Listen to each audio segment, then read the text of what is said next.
Hi friends, Vinay Kumar here, International NLP and IAS coach. In this video, my dear friends, I'm going to share with you what is that one most important thing that can give you super success in your interview. One most important thing.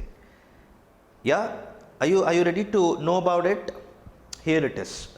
It's called energy. ENERGY. Energy. Yes, you heard it right, my dear friends.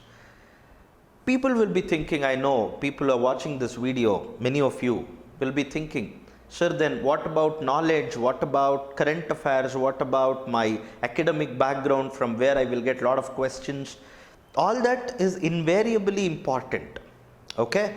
You have to have adequate knowledge to be able to ace the interview on the knowledge front, my dear friends. But if you take the overall interview success, even after you have acquired a lot of knowledge, there is no guarantee that you can, qualify in the interview with a very good score. In fact, if some of you who have gone to interview must have noticed, in the interview waiting hall, you will see a lot of aspirants who would have cleared prelims, cleared mains, experience so much of underconfidence and so much of nervousness and all that anxiety and all that just before minutes of their interview, my dear friends.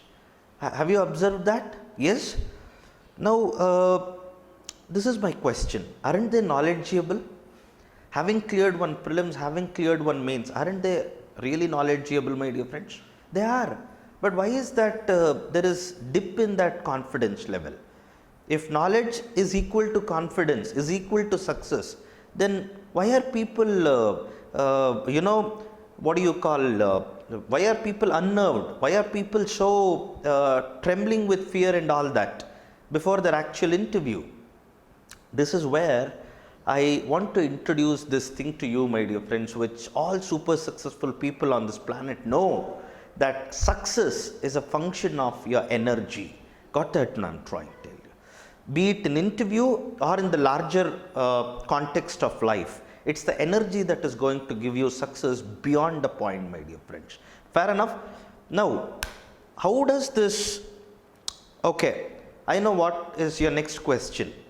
So, how do I get this energy? Do I have to generate it from within? Do I have to fake it? All these questions should be lingering in your mind, my dear friends. Here is the answer for that. Energy, my dear friends, if you don't have to fake it, if it has to be real, authentic, something that is there always, it will be function of three things. Okay? These three things. Number one, intentions. Number two, congruence. And number three, language. Let me quickly tell you what these things are, my dear friends. Number one, intention. Remember, my dear friends, whenever you have intention to serve, your energy will always almost be high, my dear friends. Got that? I'm trying to. When you have a intention to lead your life to highest advantage of others for service, automatically you will have higher energy, my dear friends. Only when the life is self-centered, when it is accumulating and all that, you will see spikes and dips of energy, because whenever you see life going in an opposite direction than directing all the benefits to you, you will automatically see your energy going down, my dear friends. But when you know your purpose of life as one to serve, one to go out there and live to advantage of others, then automatically, my dear friends, your energy will be at an all-time high, and this is how intentions matter to energy. Are you connecting to what I'm trying to tell you, my dear friends? In fact, this gets very well reflected in the answers that you give to many of the questions that will be asked by those seasoned interviewers in the UPSC.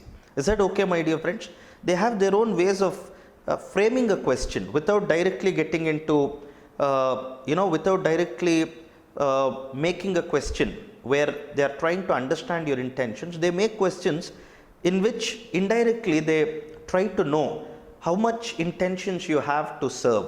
Are you going there becoming an IAS officer or an IPS officer to serve, or is it some materialistic what do you call cravings and that power cravings and all that which is motivating you to be there? This is something that is going to be found out, my dear friends, very well, okay, because it gets reflected in the energy. If you are someone with wrong intentions, then your energy will actually show it in the interview. Is that okay, my dear friends? Superb. 2, the second one that I spoke about was congruence. Now, what is this congruence, my dear friends? When your mind, body, and spirit, when your thoughts, words, and actions are in alignment with each other, then you are congruent. Then you are in a state of congruence. Fair enough, my dear friends. Most people have a problem being congruent. You know, they go to the interview with this attitude. Hey, I'm going to cheat the interview board. I'm going to manipulate. I'm going to see that any question that is being asked, I will cook up answers there only and try to get a very good score. Come on, guys. You know what? Even if you are able to cheat someone in the interview board and get in, you are going to meet the same fate of people who have done it in the past and who have gone there as IAS. Because at the end of the day, IAS is a way of life. Okay, we may cheat here at the level of interview board, even though we have some of the finest and smartest people who knows what you are speaking and who can see through you. All right, still you may somehow you are able to supersede this and enter into the office of IAS. But being there in the office of IAS, which is actually meant to serve, is not so easy without having a congruent state, my dear friends. Are you connecting to what I am trying to tell you? Whatever you speak, remember, my dear friends, should be same as what you think.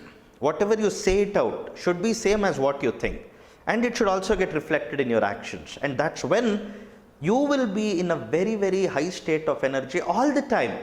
You don't have to put an effort to be in high state of energy then. Have you seen people, my dear friends, whose energy level goes up, comes down, goes up, comes down? It's because they're, wavering. They're oscillating between states of congruence and incongruence. Are you connecting to what I'm trying to tell you, my dear friends? Superb. This is number 2, which actually matters to the state of energy. And 3 is, of course, the language. Now, thoughts can be anything, but language needs to be empowering. All right? Some thought flashes your mind. There is a question that the interviewer has asked, you have not answered. Another question you have not answered. Another question you have not answered. There is this thought, hey, what's happening?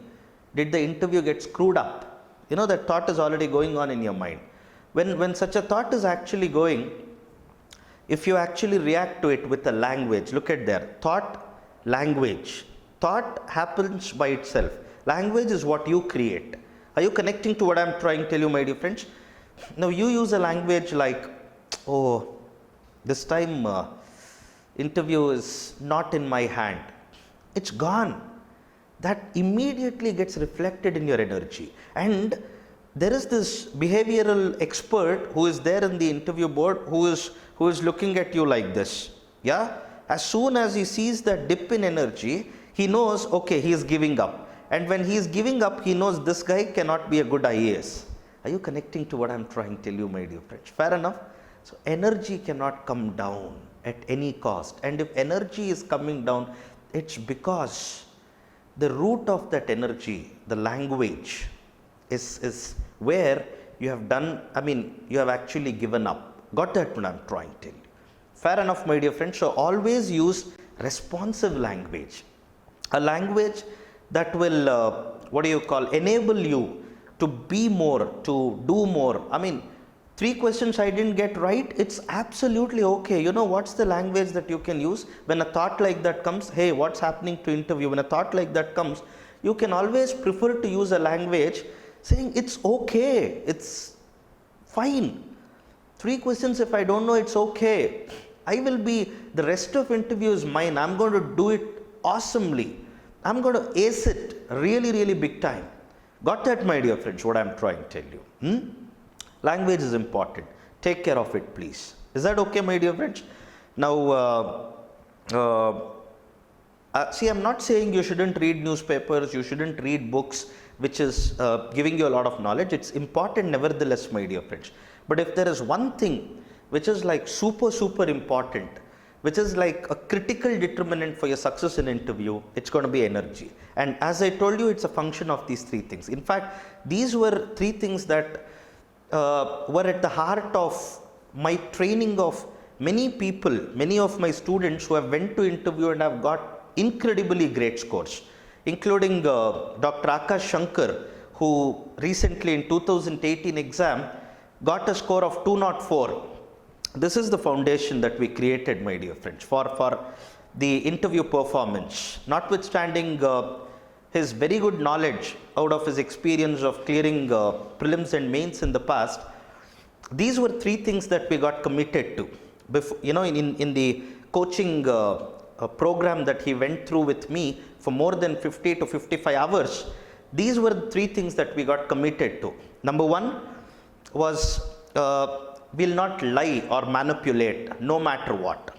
If we don't know an answer, we'll say don't know. If the answer appears to be a little harsh to the interview board, still we'll go with it. With all humility, we will go with it. Fair enough? So that was number one thing that we got committed to. We are not lying, we are not manipulating no matter what. Fair enough, because it's not state of congruence, which got that what I'm trying to tell you. Number one. Number two, we will be committed to high energy. In fact, Dr. Akash Shankar did share, sir, there was a situation in the interview when after I not answering some questions, when my energy was going down, I remembered your words and immediately there was a spike in energy when I started using the right language.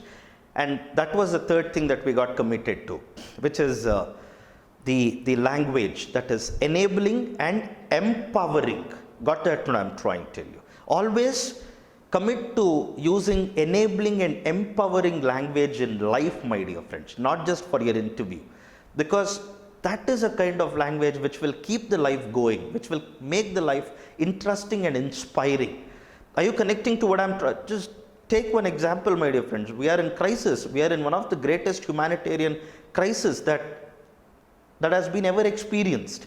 Now, only enabling and empowering language can help us live our life in normal, or even in terms of our growth and all that. Yes or no, my dear friends? Otherwise, we will be resigning everything, will become passive.